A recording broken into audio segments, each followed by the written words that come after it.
শব্দ নহয় মাত্ৰ আমাৰ সম্পৰ্কবোৰ কেনেকৈ আমি ৰাখিব পাৰোঁ সেইটোহে কথা গতিকে আজি এটা পবিত্ৰ দিন এই পবিত্ৰ দিনত আমি মিলিত হৈ ইমান সুন্দৰকৈ আমি শান্তভাৱে বহি আছোঁ শান্ত আচৰণ কৰি আছোঁ এই আচৰণটো আচলতে আমাৰ নিকেতনত নহয় আমি নিকেতনৰ পৰা বাহিৰ হোৱাৰ লগে লগে আমি এখন বৃহৎ সমাজ পাওঁ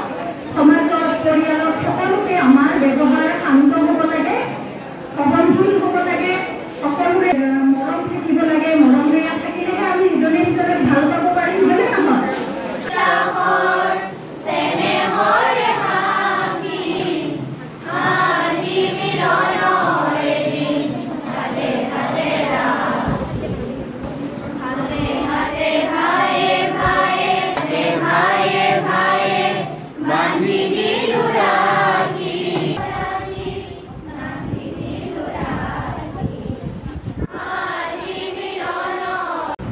ভাতৃসকলে নিজৰ ভঙীৰ চিৰজীৱন ৰক্ষা কৰাৰ প্ৰতিজ্ঞা গ্ৰহণ কৰে প্ৰত্যেক বছৰে এই উৎসৱটি আমাৰ ভাৰতবৰ্ষত উলহ মালহেৰে